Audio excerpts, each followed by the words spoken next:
Assalamualaikum warahmatullahi wabarakatuh. Kami dari kelompok 4A akan mempresentasikan tugas besar mata kuliah Desain Pipa Bawah Laut yang diampu oleh Bapak Arianta.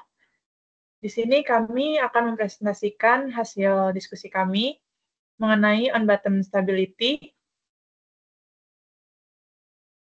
Kelompok 4A sendiri beranggotakan saya, Cahyaningsi Juliani, dan ada rekan saya, Haris, lalu ada lagi Andre Christopher.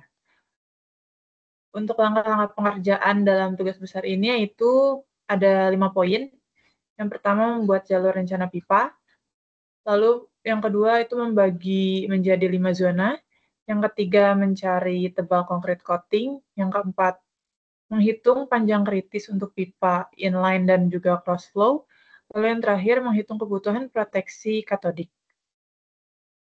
Untuk menentukan rencana jalur pipa itu sendiri, yaitu terdapat rule of thumb-nya, di mana rule of thumb-nya itu sendiri, yang pertama, jalur pipa itu harus pendek dan juga aman, lalu menghindari area topografi ekstrim seperti palung laut dalam, lereng, serta patahan aktif. Karena jika melewati palung laut dalam, itu akan menyulitkan dalam instalasi dan juga maintenance-nya. Lalu yang ketiga itu menghindari area dengan aktivitas manusia yang tinggi seperti kawasan industri lepas pantai. Lalu yang selanjutnya itu menghindari area terumbu karang serta menghindari area konservasi laut.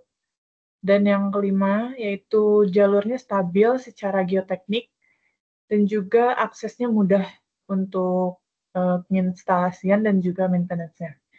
Dengan panjang total pipa untuk jalur yang kami rencanakan yaitu 166,6 km dengan panjang masing-masing pipa untuk setiap zona sebesar 21,9 km untuk zona 1, 34,22 km untuk zona 2, 44,4 km untuk zona 3, 39,82 untuk zona 4, dan 25,52 km untuk zona 5. Untuk berat total pipa yang digunakan yaitu sebesar 7.942,5 ton dengan biaya konstruksi yang dihabiskan yaitu 457,957,945.279 rupiah. Selanjutnya akan dijelaskan oleh teman saya. Kemudian kami melakukan pembagian zona dengan 5 zona, di mana nanti setiap zonanya itu dibutuhkan ketebalan pipanya agar aman dengan kriteria pembebanan dari tekanan internal, eksternal, lokal, dan propagation buckling pada masing-masing daerah zona. Nah, saya akan memberikan contoh perhitungan MATCAT pada zona 2. Boleh lihat MATCAT zona 2. Nah, untuk zona 2 perhitungan ketebalan wall thickness-nya berikut adalah data-data yang telah kami dapat dan diberikan. Nah, dari data-data ini kami mendapatkan ketebalan pipa pada zona 2 yaitu di 0,014 meter. Nah, untuk zona satunya itu ketebalannya 0,06, untuk di zona 3 0,014, untuk zona 4 0,08 meter, dan di zona 5 0,014 meter. Selanjutnya, berdasarkan data spesifikasi dari setiap zona yang telah dijelaskan oleh rekan saya, pada poin nomor 3 ini kami berfokus pada analisis stabilitas pipa selama proses instalasi dan operasi. Dengan menggunakan asumsi 10% dari corrosional loss-nya, jika pipa tersebut tidak stabil, apa yang harus dilakukan agar pipa tersebut menjadi stabil? Yang pertama,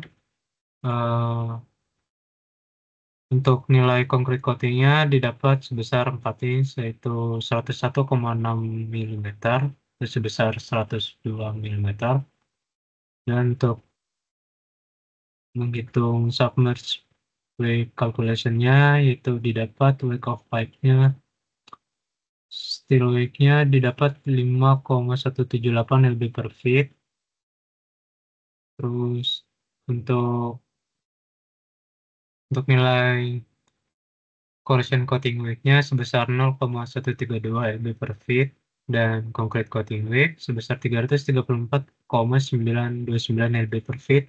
Content wake sebesar 64,673 lb per feet dan deep mesh-nya atau deep place water sebesar 204,427 lb per feet dan didapat total effective weight-nya yaitu 609,338 lb per feet.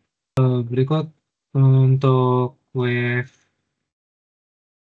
index velocity calculation dengan rasio average velocity didapat nilai UD sebesar 0,380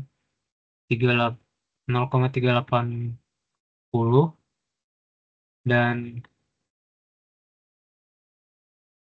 wave particle accel sebesar 1,727 feet per second kuadrat dan current untuk wave velocity M sebesar 0,512 dan KC number sebesar 5,032 dan Reynolds number-nya sebesar 9,805 kali 10 pangkat 5.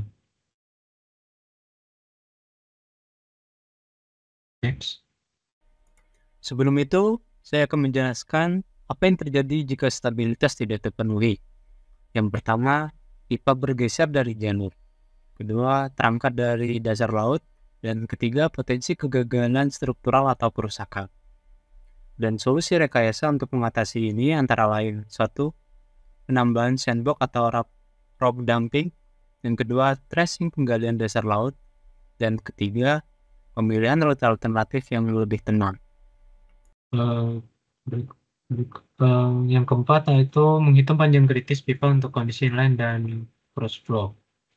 Panjang kritis ini penting untuk menentukan risiko buckling akibat arus. Yang pertama ada free span dynamic, yaitu nilai stability number-nya sebesar 0,59 dan radius velocity-nya sebesar 1,3. Untuk nilai total number-nya sebesar 0,22 dan untuk nilai vortex shading frekuensinya sebesar 0,393 Hz dan critical pipe span-nya sebesar 19,22 mm, yaitu itu adalah nilai dari cross flow. Berikut ada free span static, yaitu nilai free span static yaitu untuk mencari nilai L crate dengan didapat sebesar 250 meter.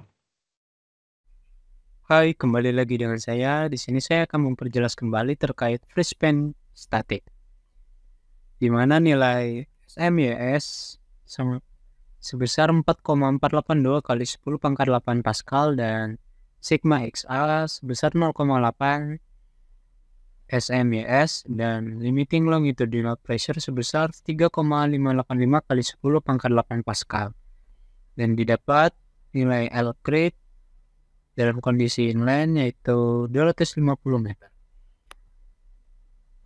Berikutnya ada longitudinal stress sebesar 4,459 kali 10 pangkat 4 PSI dan hop stress sebesar 1,78 kali 10 pangkat 4 PSI dan von Mises sebesar 3,959 kali 10 pangkat 8 Pascal. Dalam hal ini menunjukkan tegangan von Mises melebihi batas aman 0,8 SMYS namun belum mencapai batas kritis 0,9 SMYS. Status struktur berada pada zona waspada tetapi masih dalam batas yang dapat diterima. Berdasarkan logika umum desain, jika sigma E kurang dari 0,8 SMYS dapat dikatakan oke. Jika sigma E lebih besar dari 0,8 SMYS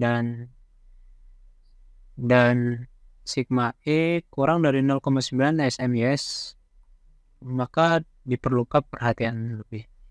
Jika sigma E lebih besar dari 0,9 SMYS, maka akan terjadi kegagalan.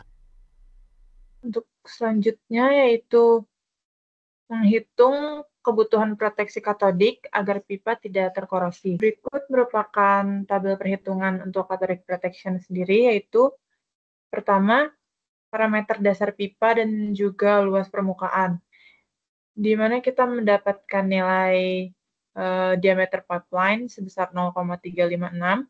Untuk setiap zona itu memiliki diameter pipeline yang sama, dengan panjang pipeline untuk setiap zona itu berbeda-beda.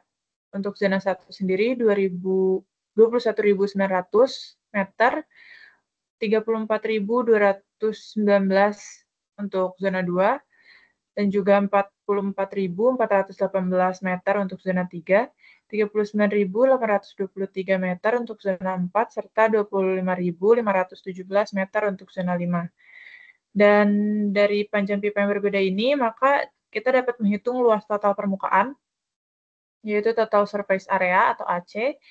Untuk zona 1 didapatkan nilai sebesar 24.493 meter kuadrat, dan 38.271 meter kuadrat untuk zona 2, 49.677 meter kuadrat untuk zona 3, dan 44.538 meter persegi untuk zona 4, dan juga 28.539 meter persegi untuk zona 5. Lalu untuk faktor kerusakan coating, yaitu FC final, didapatkan nilai sebesar 0,09 untuk zona 1, serta 0,19 untuk zona 2, 3, 4, dan 5. Dengan mempertimbangkan luas area yang tidak terlapisi sempurna, maka dihitung kebutuhan arus rata-rata serta total atau LC min dan juga LC finalnya untuk setiap zona. Di mana LC min untuk zona 1 yaitu 9,21, 14,39 untuk zona 2, 18,68 untuk zona 3, 16,75 untuk zona 4, 10,73 untuk zona 5, dan untuk LC finalnya sendiri 16,56 untuk zona 1, 54,59 untuk zona 2, 70,86 untuk zona 3, 63,53 untuk zona 4, dan yang terakhir 40,7 untuk zona 5. Untuk selanjutnya itu perhitungan kebutuhan berat dan juga jumlah anodanya itu sendiri, di mana efisiensi elektrokimia yang digunakan yaitu sebesar 2092,5 dengan usia layan 23 tahun, dengan berat anoda minimal itu 7 kg dan berat nominalnya 59,02 kg. Sehingga spasi antar anod yaitu 146,3 meter. Validasi selanjutnya dilakukan validasi sistem anoda dengan mengecek anoda.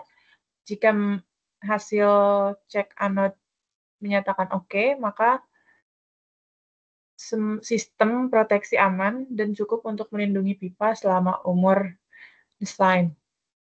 Untuk total anod dari seluruh jalur yaitu 1.136 buah dengan spasi anod konsisten yaitu 146,3 meter. Selanjutnya akan dijelaskan mengenai abakus oleh rekan saya. Nah, untuk selanjutnya saya akan menjelaskan pipeline-nya dari abakus, dari software abakus untuk menganalisis pipanya dari perhitungan MATCAD yang telah kita hitung.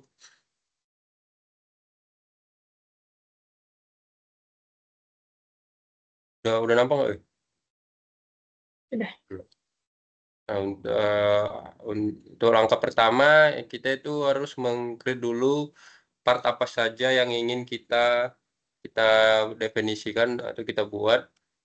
Yang pertama yaitu meng-create partnya, itu ada pipa dan seabed. Nah, untuk pipa ini kita membuatnya itu dengan dengan modelingnya itu space-nya 3D, tipenya deformable dan optionnya ini wire dan ini wire. Kenapa deformable? Kita menggunakan deformable karena kita ingin menganalisis si pipanya. Sedangkan untuk si bednya tersendiri kita menggunakan untuk si bednya sendiri itu menggunakan sel dan dia itu menggunakan discrete rigid. Kenapa menggunakan discrete rigid? Karena untuk si bednya ini kita tidak menganalisisnya karena diasumsikan pada tugas kali ini si bednya itu dalam keadaan baik-baik saja, tidak ada masalah untuk si bednya. Yang kemudian setelah kita meng-create partnya itu, selanjutnya ada set ini. Untuk set ini semua langkah-langkah pada set surface dan section ini setiap part itu didefinisikan juga. Nah, untuk set ini tuh di mana kita mengelompokkan elemen apa saja yang akan kita definisikan. Nah, kemudian ada surface untuk mendefinisikan permukaan luar yang ada di pipa dan di si bednya ini. Nah, kemudian ada section assignment. Section assignment ini untuk menunjukkan bahwa kita sudah menetapkan material yang sudah kita buat dari awal tadi. Nah, untuk materialnya ini ya, kita membuat materialnya itu pertama massa jenis, elastik dan plastis. Untuk massa jenisnya ini nilainya 7.850. Untuk yang elastis yang modulusnya seperti ini dan Poisson ratio-nya seperti ini. Nah, untuk plastis tersendiri kita mendapatkan nilainya itu dari perhitungan ini, dari tabel ini, kurva strain curve-nya ini.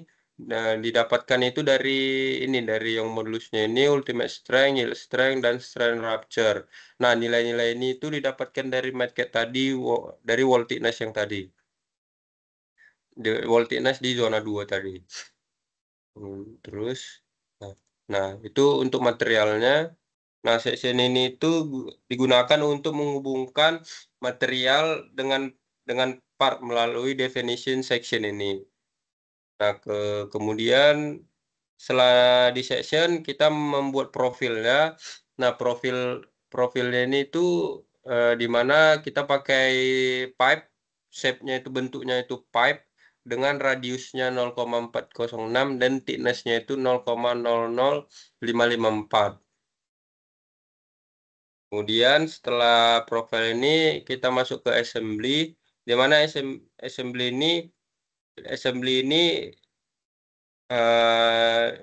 untuk menggabungkan part-part yang telah kita atur tadi posisinya.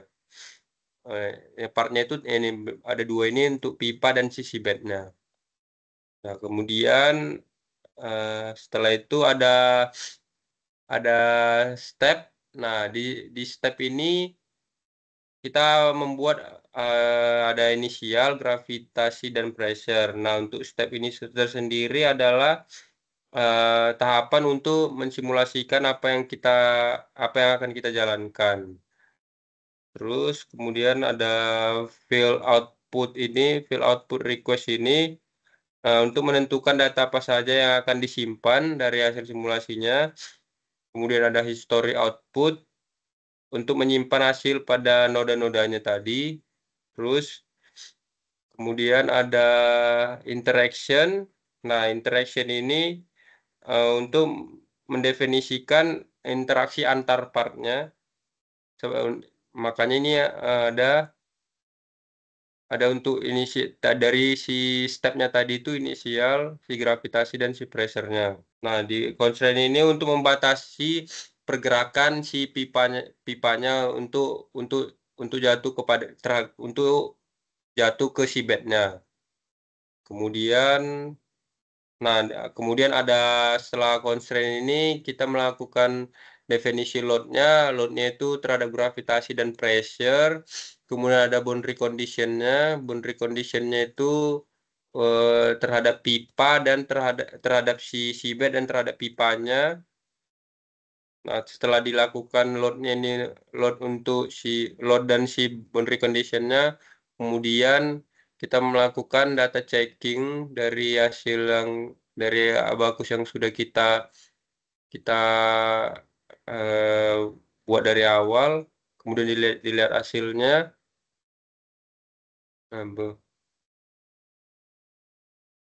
Dilihat hasilnya segini dan untuk pembahasan analisisnya ada di poster. Berikut untuk Abaqusnya, kemudian balik ke poster.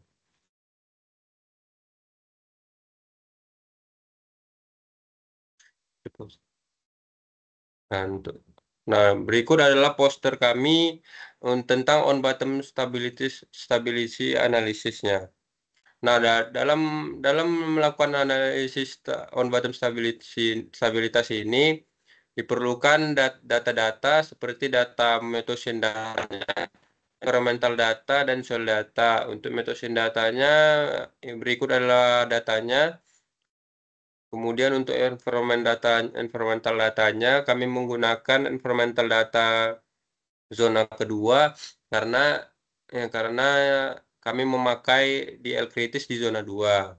Untuk soil datanya kami tanahnya itu very soft clay dengan kuat gesernya 4,5 kPa. Berikut adalah spesifikasi desain zona 2 dan struktur pipanya dengan wall thickness 0,547, L critical 250 meter, cathode protectionnya 3,7. Nah, untuk W efektif struktur pipanya kami mendapatkan 3,25 kali 10 pangkat 3 kg per meter. Nah, di mana on bottom stabilitas ini itu sebenarnya adalah kemampuan pipa bawah laut untuk berada tetap di dasar laut atau di seabednya tanpa tergeser atau terguling. Nah, analisis on bottom ini dilakukan untuk menentukan berat terendam pipa yang dibutuhkan. Kemudian analisis keadaan pipa bawah laut ini dihitung untuk kondisi instalasi pipa masih dalam keadaan kosong dan kondisi operasional. Nah, ini berikut adalah hasil dari result tadi pemodelan pipeline dengan software Abaqus zona 2 dengan kedalaman kritis. Nah, dari hasil analisis kami didapatkan displacement-nya itu di U1, U2, dan U3-nya. Di U3 itu menunjukkan deformasi vertikal, U3 dalam keadaan 0 karena pipa menyentuh permukaan dasar laut atau fully landed. U1 dan U2 menyatakan kalau pipa dalam keadaan stabil karena nilai yang sangat kecil. Dapat dilihat dari hasil Abaqus tadi, di mana U-nya tadi di U1 dan di U2-nya hasilnya itu terlalu kecil sehingga bisa dilihat pipanya itu masih dalam keadaan stabil. Nah, dari hasil tadi itu, dari on bottom stability ini juga kita harus menghitung juga penurunan dari tanahnya, settlement-nya itu, di mana penurunan tanahnya itu sampai di kedalaman sampai dengan penurunannya di 0,0178 meter dan tadi nih. Dan untuk FD-nya itu atau drag force-nya itu di 29,98 Newton per meter. Sekian hasil presentasi video kami tentang on bottom stability di mata kuliah desain pipa bawah laut. Terima kasih.